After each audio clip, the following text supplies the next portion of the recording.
about the death of a man in East Grand Rapids after a confrontation with police. Another person with excited delirium, stripped naked and 24-hour news aide Susan Chardette, the line. You're looking at excited delirium. The man was suffering from excited delirium. Excited delirium. Two words repeated over and over and over. Hey, stop. Both officers believe Mr. Scott was experiencing what is known as excited delirium. Law enforcement promoted the term. So it's really not clear why people are predisposed to get this. Medical organizations backed it. Authorities say he showed signs of something called excited delirium. Journalists So what does that mean? bought it. KATV News Watch Jeremy Maskell was live with close. Few questioned it. And so in 2023, we did. Southwest of Huron Parkway. Did excited delirium have anything to do with your father's death? Absolutely not. After reviewing court filings, autopsies, and police reports, we identified more than 225 deaths connected in some way to use of the term excited delirium. Within our database, the largest collection of its kind in the U.S., we discovered a pattern. I don't think he had a broken arm. No! Ah! He was fighting these cops. Keeled over and died. Kind of excited delirium. These deaths didn't happen on their own. Almost all followed restraint. And why is it that excited delirium is coming up almost exclusively in the context of restraint deaths, right? It's got to be more than a coincidence. Agitated delirium associated with cocaine intoxication. It left the manner of death undetermined. The ruling came during the tenure of former Chief Medical Examiner Dr. David Fowler. Death in custody cases handled by his Copy reference 91st in Huron Street. Possibly selling drugs in the area. Break 4 Tom 72 for cover. The only additional information they have is Hispanic male across the street from the medical center. He bailed from the vehicle. Alright, we're emergent. Pecos coming up to 92nd. Mysteries seldom unveil themselves in simple ways. Taser deployment. Only within clues does an answer arrive. 421, I need medical code 3 parties turned unresponsive. I copy, they're en route.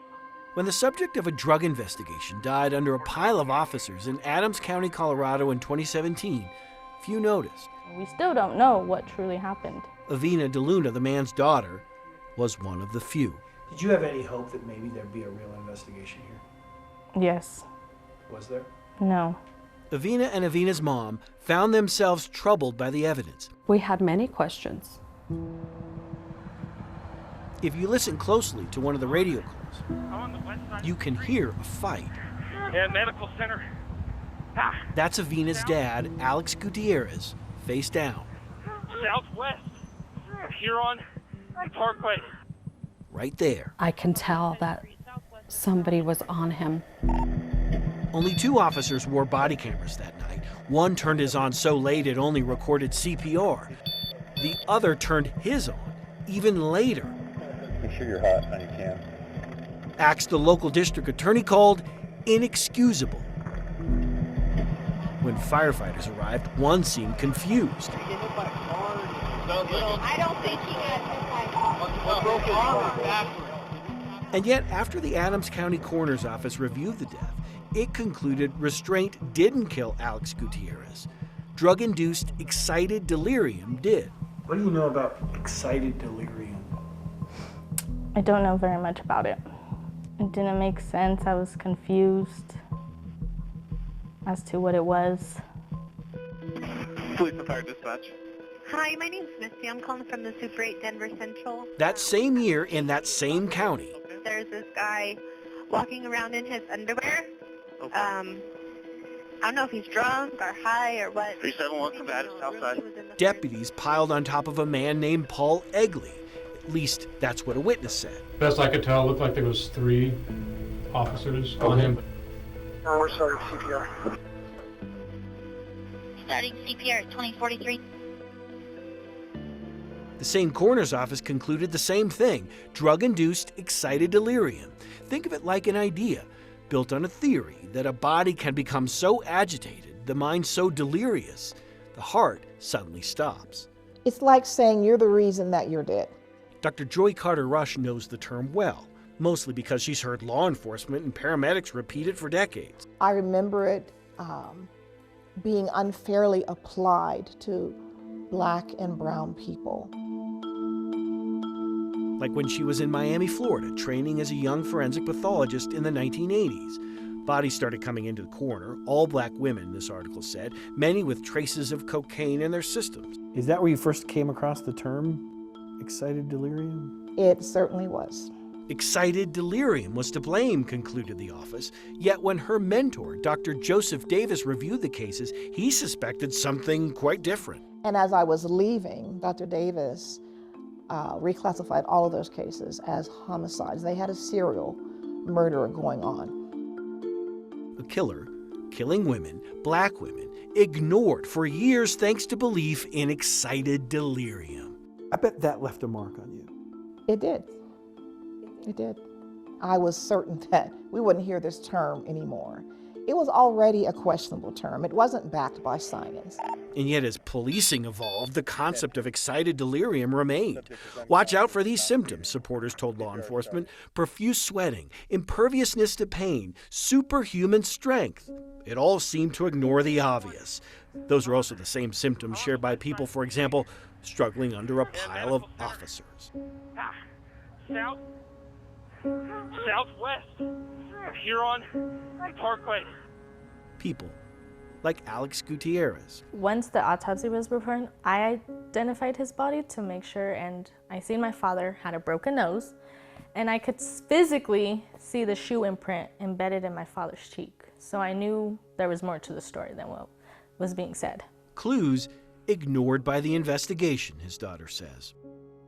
While the local district attorney blamed officers for blunders that fuel the public skepticism of law enforcement, he ultimately cleared all and cited excited delirium as a reason why in this letter to their bosses. Those policemen need to be held accountable. Nobody was held accountable. No. The case went away. Yes.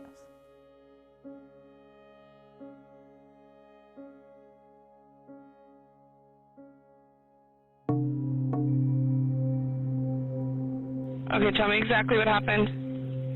So there's a guy, he's walking south on Billings Street, and he has a mask on. Hey, stop right there. Stop. Stop. Stop. Stop. I have a right to stop you because you're being suspicious. His words tell a story. No, I am an introvert. Please respect the boundaries that I am speaking. Elijah McClain is neither delirious nor agitated.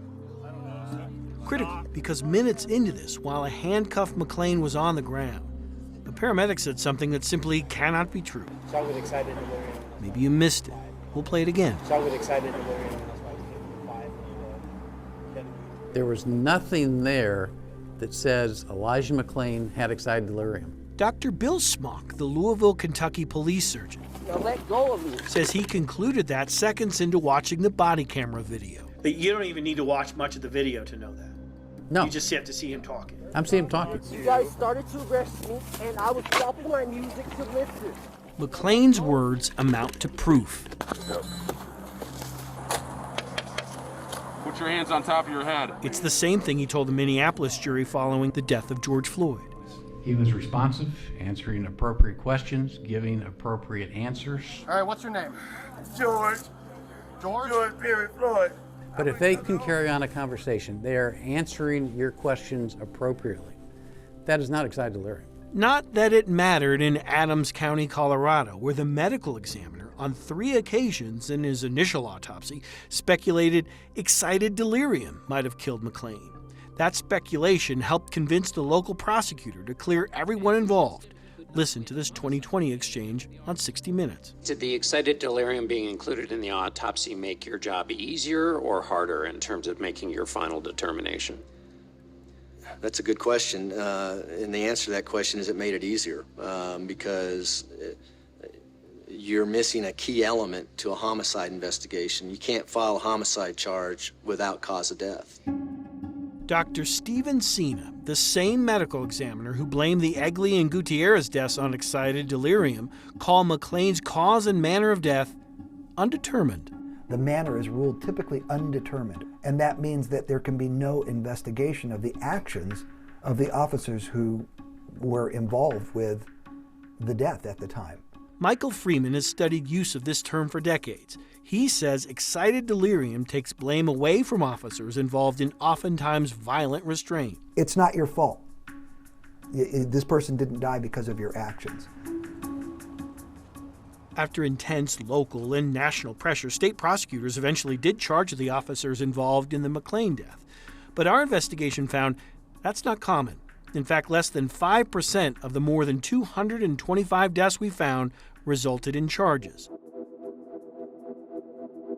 In Louisiana, deputies sat on a face down and handcuffed Eric Parsa for more than 9 minutes, according to the family's lawsuit. One deputy weighed 300 pounds. And right at the car, I mean, we were so close to getting Eric into that car. A 16-year-old with severe autism died as his parents watched. Eric did not have excited delirium. He had a meltdown outburst that was typical for him when he got upset or frustrated or overwhelmed. Once the coroner concluded Parsa died as a result of excited delirium, local prosecutors cleared the deputies. I think it's made it really challenging for families to pursue justice, and it's been extremely painful for them to feel that their loved one was blamed for their own death. Joanna Naples Mitchell helped the group known as Physicians for Human Rights draft this report in 2022. It called excited delirium a baseless diagnosis, adding, "It is essential to cease use of excited delirium as an officially determined cause of death, particularly in cases of deaths in police custody." It's this convenient catch-all when other causes of death have been ruled out. The report also concluded excited delirium is disproportionately used to explain the deaths of young black men in police encounters. Our investigation found the same thing. In a country that's 14% black, 38% of the people in our database are black. In Virginia, deputies repeatedly tased Linwood Lambert a few times as he sat in the back of one of their cars. He died on the way to jail. Cause of death, drug-induced excited delirium. No charges filed. Our database includes at least 99 deaths that were preceded by taser or stun gun use, and 106 deaths preceded by forcible face-down or prone restraint. Once you get them cuffed, roll them on their side. Dr. Smock says the dangers associated with prolonged prone restraint are well known. People absolutely die this way. Once they're handcuffed, they are not a threat to you. Put them on their side. No one dies on their sides from positional asphyxia. Hey, Roy Bull, look at me, buddy. And yet, in late 2022, deputies inside a Colorado jail kept Arthur Roybal face down and strapped down on a gurney for 16 minutes. One deputy appeared ready to fall back on his trainer. Stop! They're trying to kill me! Roybal died minutes later. This was, in my mind, a classic case of positional asphyxia. To date, no charges have been filed.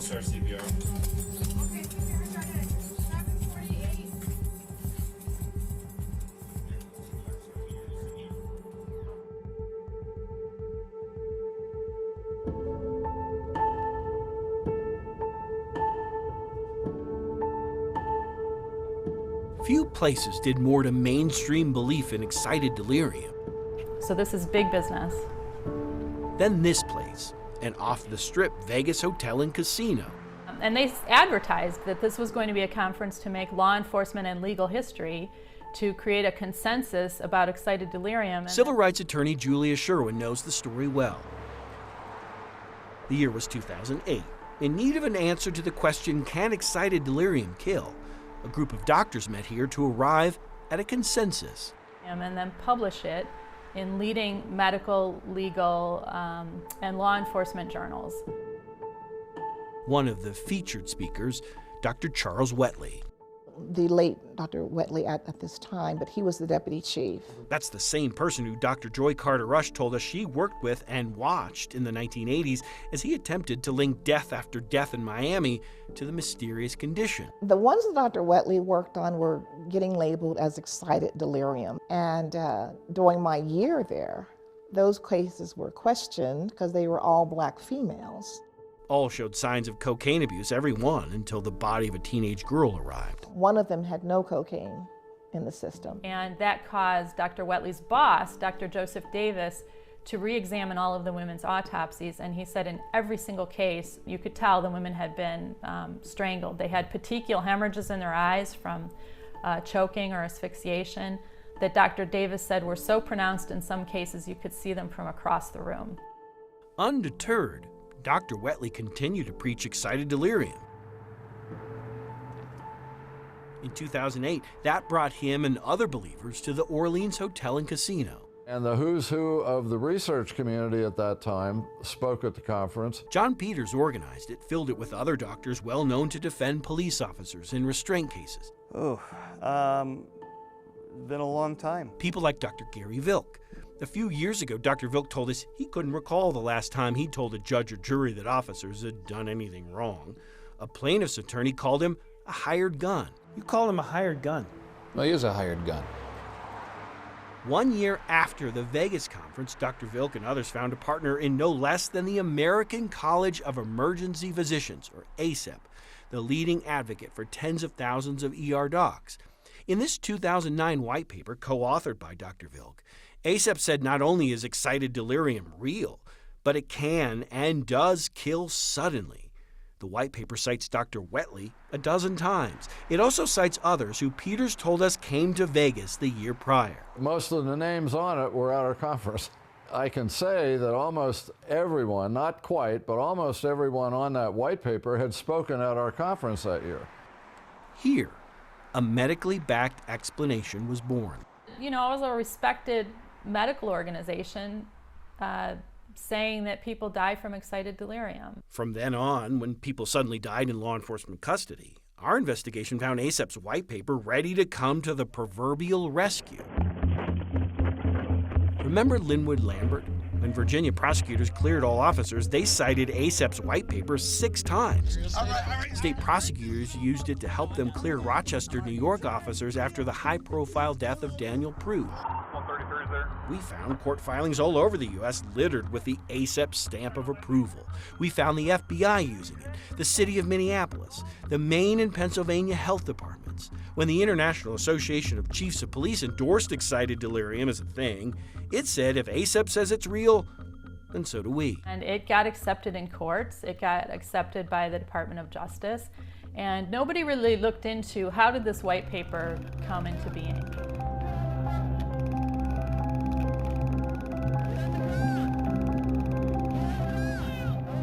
And the doctor told me, she says, that your son was involved in a ruckus and that he was pepper sprayed and tased. And he is now, unfortunately, on life support with no brain activity. When Verdell and William Halleck learned in Utah what had happened to their son in Hawaii, a real nightmare, they sued. Repeatedly tased and pepper sprayed, Sheldon Halleck stopped breathing not long after this moment. At trial, the officer's defense said excessive force didn't kill Verdell and William's son. Excited delirium did. And it came out on the news, it came out in the newspapers. So I'm like, I don't believe this, you know. They figure the jury did, however. Once an expert cited the 2009 ACEP white paper, they say the trial turned. That expert witness, she really pushed that a lot. She pushed that quite a bit. When they asked for a retrial, an appellate court judge said no. In a denial of that request, the judge cited the ACEP white paper. For some reason, excited delirium prevailed in this case. We didn't get any justice. I didn't feel we got any justice for our son. Does ACEP's white paper give legitimacy to excited delirium? It really has. In early 2023, our investigation found a doctor finally willing to say enough. ACEP member, Dr. Brooks Walsh. I think they do have a duty. I think we, and I include myself as an ACEP member, we have a responsibility to correct this. By year's end, he would get his chance.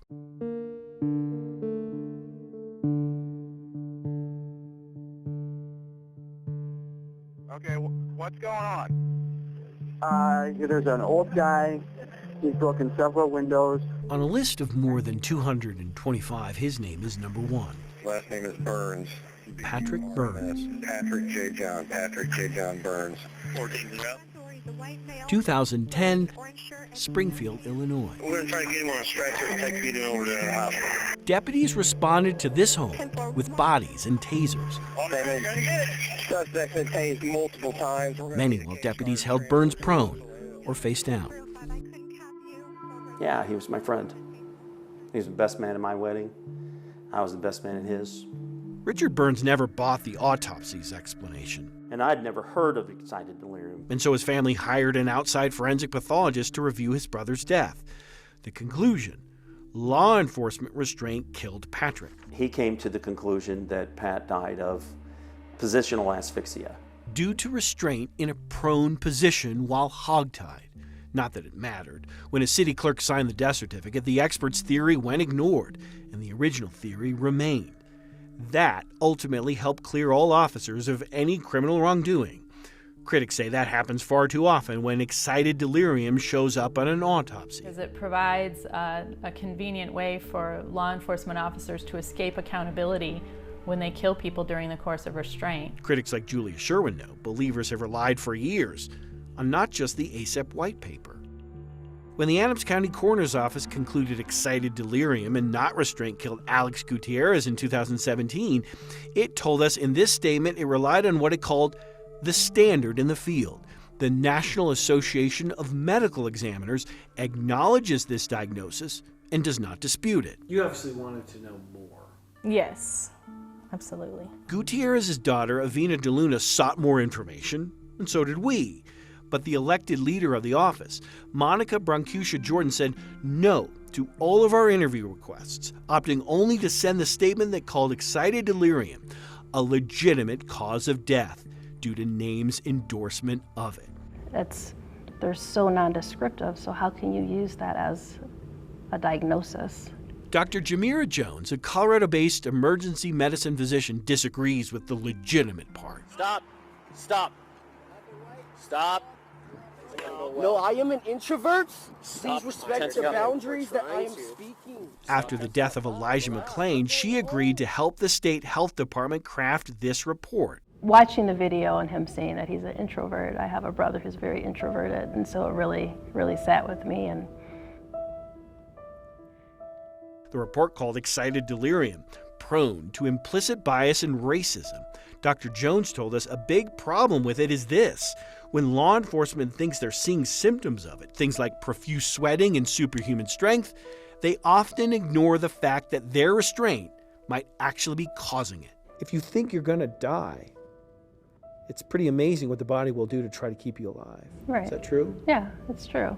If you're being suffocated and you can't breathe, of course you're going to try your all to get in a position where you're able to breathe. We owe it to people to get it right. Dr. Deborah Pinals helped convince the American Psychiatric Association to reject the term in 2020. The phrase excited delirium had become more and more of a catch-all for many circumstances that were difficult to explain. In 2021, the American Medical Association said excited delirium had been misapplied and used as justification for excessive police force. This term should be eradicated. It should not be used. In early 2023, Dr. Carter Rush told us she wanted forensic pathology to follow the APA and AMA lead. I'm hoping that the National Association of Medical Examiners will take the responsible position of saying this term is not valid. After that interview, we repeatedly reached out to NAME for comment, and then weeks later we received something seismic, something that led to headlines all over the U.S., a new position entirely. NAME does not endorse use of the term excited delirium as a cause of death. So wherever you go here, it's a beautiful county. In Colorado, we found an immediate impact after we asked all the state's coroners would they too consider ditching the term in light of the NAME decision. The coroner here responded right away. It was just this weird catchphrase that was constantly being thrown around. I started just questioning it, and it just was like, it was mostly the people that were using it and throwing it out unnecessarily sometimes, and I was like, this is not a real thing. Of the 61 coroners who responded, not one said they would continue to use the term excited delirium. Will you use excited delirium as a cause of death moving forward? I will not use excited delirium as a cause of death moving forward. And only 7 Colorado County coroner's offices told us they wouldn't review old cases in light of the name decision. One of those. We didn't really find out what happened until we started further investigating. The same county coroner who has so far refused to review the death of Avina DeLuna's father. Nobody was held accountable. No. The case went away. Yes. 178 deaths in our database have excited delirium listed on the autopsy report.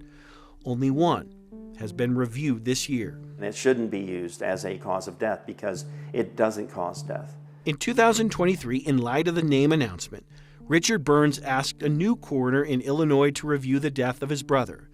That coroner then hired 2 outside experts. Both of those board-certified forensic pathologists concluded that there was no excited delirium. No excited delirium.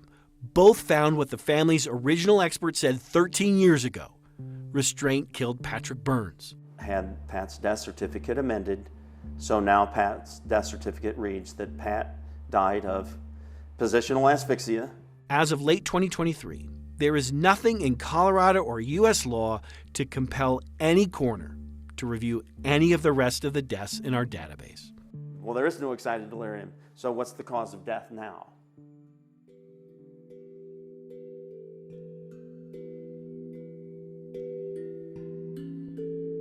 As we examine the cases, we found something relevant, we believe, to the national discussion.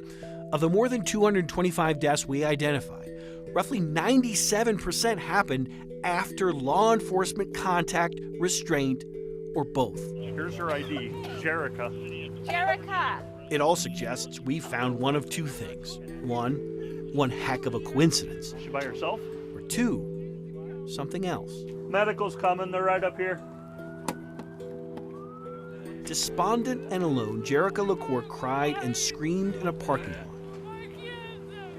Seeking a solution, a paramedic injected the mother of 5. Guess who gets ketamine? Yeah, seriously. With a powerful sedative. This report explains why. The medic stated she was in excited delirium. This is real painful for me. You know, I can't talk about things because of my kids. Her husband Anthony still can't watch this. His children can't either. They're not old enough. And I feel that way about anybody's child. It's just too much. It's not like she's gonna knock on the door and here I am.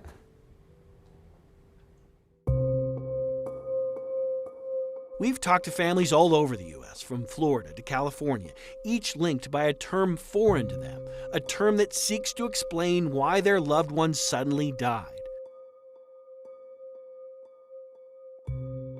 And for every case you know, All right, what's your name? George. there are dozens you don't.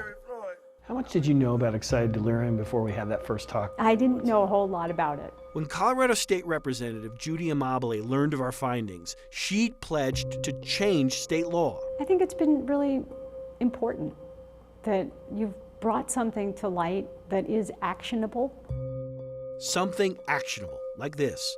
A requirement that all Colorado officers receive training on how to spot excited delirium. There it is, right there, written into Colorado Peace Officer Standards and Training, or POST curriculum. It's not a thing. And so we want their training to not include that. She plans on ending the requirement in the 2024 legislative session. She also says it's time for the term to die.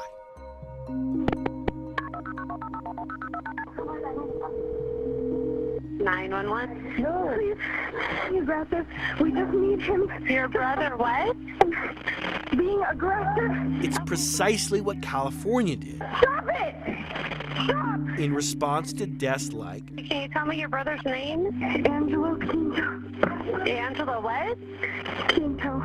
Angelo Quintos. Does he have a pulse? What's happening? And it became very quiet. I was asking, questions, and they're not responding to my questions. Quinto's mom, Cassandra, What happened? assume the officers knew what they were doing when they held her son face down. They actually said this is what we do to calm them down. When Quinto died, the coroner acknowledged, while poorly understood, excited delirium was to blame. The odd thing is, in this case, it really seemed like a reach, right? Yeah. Just like you're reaching beyond what you normally reach. It's a lie.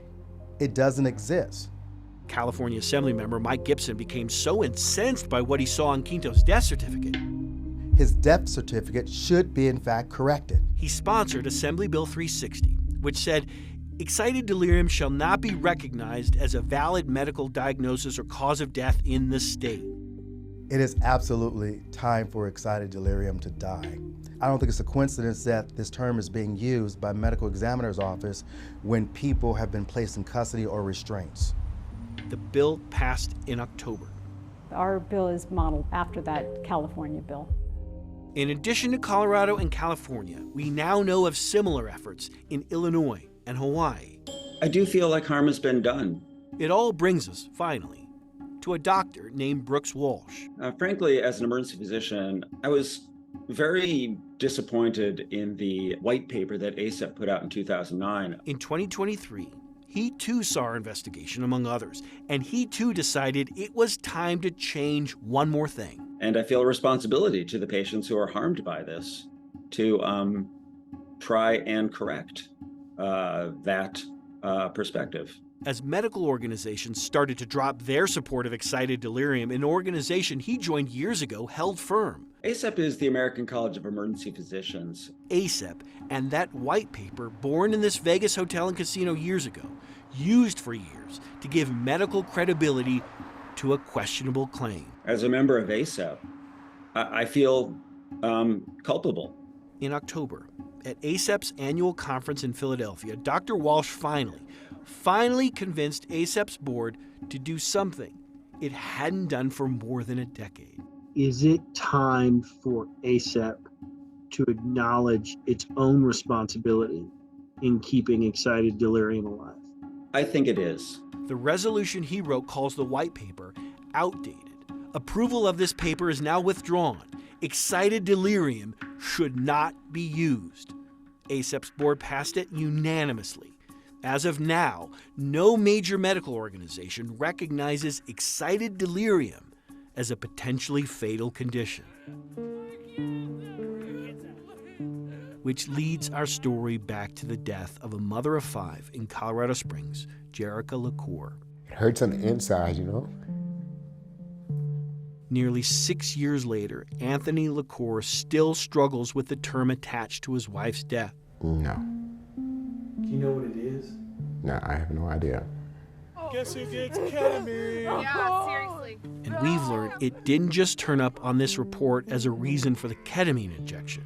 A court document we found says excited delirium will play a critical role in the paramedics' defense in a civil case set for trial next year.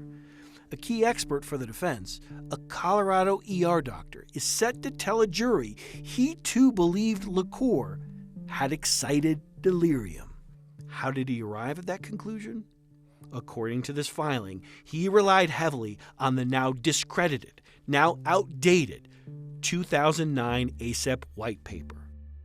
So yeah, it's being like a cockroach. It's really hard to kill, but I think we're making progress. Critics, like civil rights attorney Julia Sherwin, say, it's time to consider the cause of many of these deaths undetermined no more. Like from my perspective, every single excited delirium death should be revisited to see what was the role of restraint in that person's death.